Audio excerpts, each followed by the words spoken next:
Bienvenidos a Minutos de Palabra Eficaz, porque alimentar nuestro espíritu sí importa. Soy Floria Oliva. Dios les bendiga. Vamos a leer la palabra de Dios en el Evangelio según San Lucas, capítulo 13, versículo 10. Y lo leo bajo la cobertura del Padre, del Hijo y de su Santo Espíritu. Dice: enseñaba Jesús en una sinagoga en el día de reposo, y había allí una mujer que desde hacía 18 años tenía espíritu de enfermedad y andaba encorvada y en ninguna manera se podía enderezar. Cuando Jesús la vio, la llamó y le dijo: mujer, eres libre de tu enfermedad.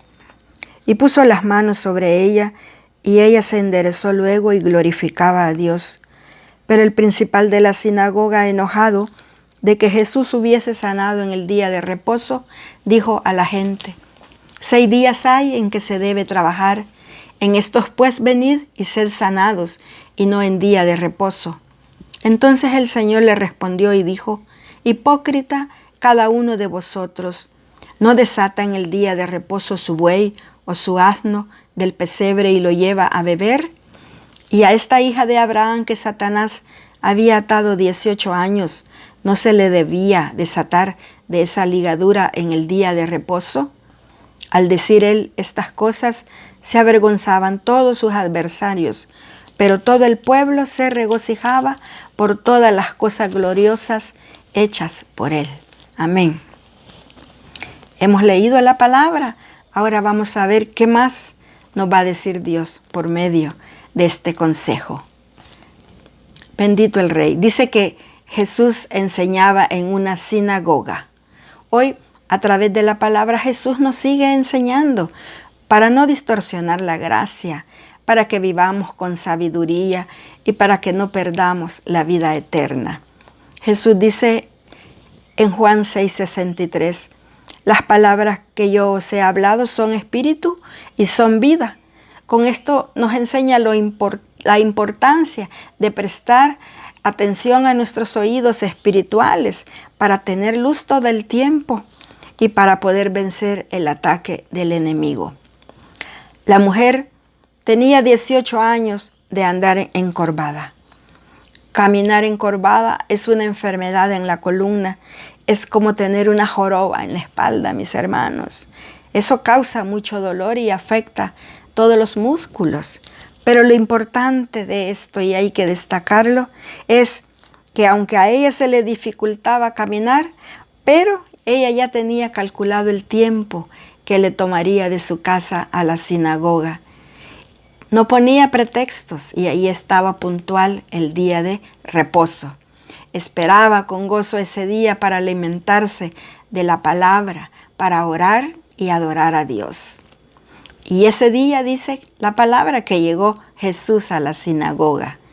La vio, la llamó y le dijo: mujer, eres libre de tu enfermedad. Y puso las manos sobre ella y ella se enderezó luego y glorificaba a Dios. Dice también que el principal de la sinagoga, enojado, hermanos, ceño fruncido, cara parada, no veía lo maravilloso de ese milagro que Jesús había hecho en esa mujer, cosa que ni ellos podían hacer. Pero ese religioso no tenía compasión de las personas, solo estaba lleno de religiosidad. Ese varón debió ser el primero en alabar a Jesús, en dar glorias y honras por esa gran misericordia. Dice también que todo el pueblo se regocijaba por todas las cosas gloriosas hechas por él. Y los religiosos enojados, hermanos. Ahora, ¿qué aprendemos de este capítulo 13? Primero, Jesús la vio, la llamó y quedó libre de la enfermedad. También por medio de la predicación, Jesús llama a la humanidad a un arrepentimiento para perdonar sus pecados, para sanar sus corazones y enderezar sus vidas. Jesús quiere darles salvación y vida eterna. Jesús también nos observa, nos mira, nos escucha y nos hace un llamado a nosotros a que nos preparemos para su venida. Esta mujer fue sanada, se enderezó y glorificaba a Dios. La palabra dice en Hebreos 3:15, si oyereis hoy su voz, no endurezcáis vuestros corazones como en la provocación. Punto 2. Caminar encorvado es doloroso, y por grande o pequeña que sea la necesidad o la enfermedad, pongámoslas en las manos de Dios. Él nos escucha. Acerquémonos con fe a la iglesia, que ahí se mueve la gloria de Dios, mis hermanos. Allí Dios nos escudriña. Es el hospital celestial, hermanos, porque dice la palabra, donde 2 o 3 están congregados en mi nombre, ahí estoy yo en medio de ellos. El pueblo ora y es Dios quien hace la gran obra en nosotros. Obra de liberación, obra de sanidad. Amén. 3. Cuidémonos de la levadura del fariseo. Jesús les dijo hipócritas, hermanos, se consideraban maestros, eran conocedores de la ley, pero no practicaban la justicia, la misericordia, la fe y el amor. Hacían gravosa la ley para los demás y para ellos todo el libertinaje. En Jeremías 3:15 dice Jehová, y os daré pastores según mi corazón, que os apacienten con ciencia y con inteligencia. ¿Y qué vemos ahora? Muchos se autonombran pastores, profetas y apóstoles, pero enseñan herejías, no andan conforme al corazón de Jehová. Y ahí en Jeremías también dice, ¿qué tiene que ver la paja con el trigo? Dice Jehová. Gloria al Señor. Punto 4. A esta hija de Abraham, Satanás la tenía atada 18 años. Así era nuestra vida, sin Jesús.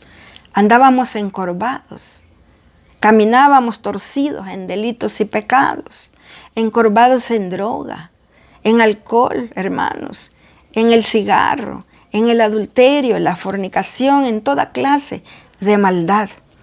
Satanás destruía nuestras vidas, pero Jesús nos desató y nos enderezó y le damos glorias y honras. Por eso nos dice, mira, no peques más para que no te venga alguna cosa peor. Juan 5:14. En una vigilia escuché cómo el Espíritu Santo le hablaba a una mujer joven que había dejado el Evangelio y que por supuesto había enterrado los dones y talentos que Dios le había dado. La exhortaba a que perdonara, le pedía reconcilio y que Él iba a sanar sus heridas. Le pedía que volviera al Evangelio, pues Él nada le había hecho, pero ella no quiso reconciliar. Endureció el corazón, mis hermanos. Y dice Mateo 6:15, mas si no perdonáis a los hombres sus ofensas, tampoco vuestro Padre os perdonará vuestras ofensas. ¿Y cuántas veces debemos de perdonar? No te digo hasta 7, sino aún hasta 70 veces 7, Mateo 18:22. Quiere decir que toda la vida debemos de perdonar al que nos ofende. Iglesia, es en vida que debemos enderezar nuestras vidas. Es en vida que debemos de cuidar nuestra salvación. La muerte llega sin avisar. Como vemos, hermanos, como muchos hoy compartieron y en la tarde ya los están velando, hermanos. Tengamos cuidado. Hebreos 2:3 dice, ¿cómo escaparemos nosotros si descuidamos una salvación tan grande? Punto 5. Cuidado con los demonios. Las huestes espirituales están trabajando 24/7 porque Cristo ya viene y quiere robarnos nuestra salvación. Esforcémonos para no caer en esa trampa, pues el enemigo pone desánimo, entretenciones, hermanos, ahí en el teléfono. Cuidado, muchos nos descuidamos y pasamos horas y horas en el Facebook, TikTok, viendo cosas, hermanos. Podemos estar escuchando una predicación y ya están metiendo el pecado para que caiga la persona en esa trampa. Allí se mueve la Jezabel, seduciendo también a los hombres. Seamos cuidadosos. Bendito el Rey. Es lamentable ver, hermano, cómo muchos ya están dejándose vencer por el enemigo. Vuelven a caminar encorvados, llenos de demonios.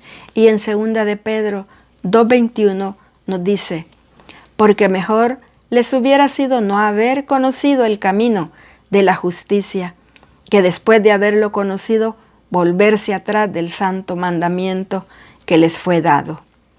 Pronto sonará la trompeta, descenderá Jesús del cielo y lo recibiremos en el aire. Él viene por su iglesia, por usted y por mí. Preparémonos, nos quiere sin contaminación, nos quiere limpios, santos. Y la palabra nos enseña que solo hay dos opciones: serles fiel a Cristo y recibir esa vida eterna, o vivir descuidados, sin resistir al pecado y creyendo que Cristo todavía no viene. Y entonces allí será la sorpresa, porque tocará fuego eterno. 6. La mujer encorvada medía su tiempo para llegar a la sinagoga y estar en primera fila.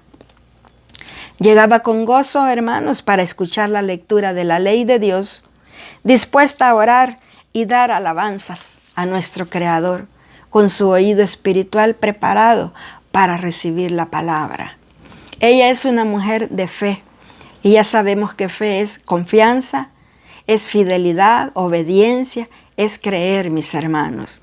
Pero es lamentable también que muchos hermanos tienen iglesias enfrente de su casa, otros pegadito a la casa, cerca de la casa, y no se acercan a la iglesia, o llegan tarde, mis hermanos. Otros hermanos que prefieren una iglesia lejana, donde nadie conoce el testimonio que dan. Pero a Cristo no lo podemos engañar. Bendito el Rey. La bendición es para todos, pero no se llenan de la gloria de Dios, mis hermanos.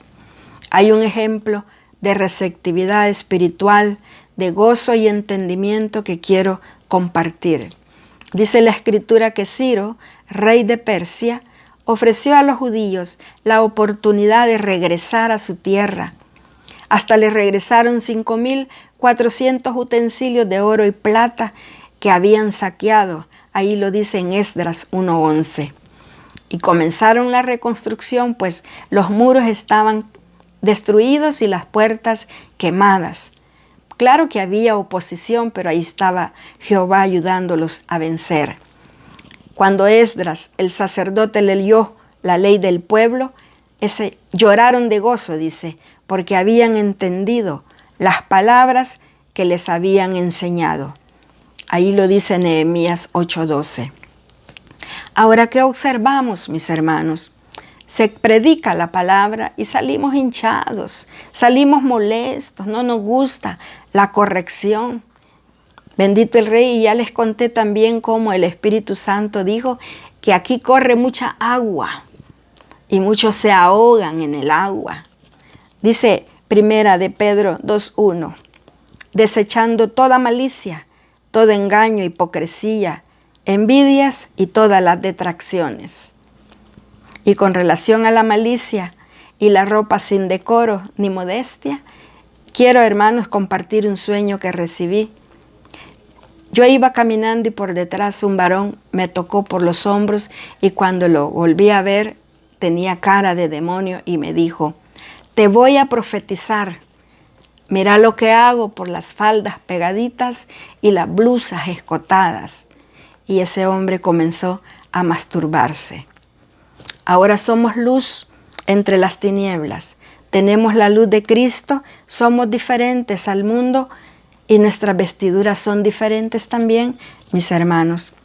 Tenemos el conocimiento de Dios, pero muchas veces mostramos irreverencia a Dios, al Espíritu Santo y a su palabra. Esforcémonos, iglesia, para guardar el mandamiento sin mácula, ni reprensión, hasta la aparición de nuestro Señor Jesucristo, dice 1 de Timoteo 6:14. Los atletas se esfuerzan por medallas y trofeos. Pagan un entrenador, practican horas y horas físicamente y hasta tienen una dieta especial. Nosotros nos preparamos, iglesia, y nos esforzamos por algo mucho más valioso, para una corona de vida. Dice Primera de Juan 2:25, y esta es la promesa que Él nos hizo, la vida eterna. Con la oración, mis hermanos, con la lectura de la palabra y la asistencia regular a la iglesia, estaremos cerca de Dios y venceremos. Con esto me despido, iglesia, con esta alabanza. Prepárate, pueblo, ya viene tu rey. Prepárate, pueblo, ya viene tu rey. Él viene en las nubes con su gran poder. Prepárate, pueblo, ya viene tu rey. Que Dios les bendiga, mis hermanos. Comparta la palabra de Dios con su familia, con los mismos hermanos de la iglesia, con sus amistades, que es Dios hablándonos por medio de la palabra. Que Dios les bendiga. Amén.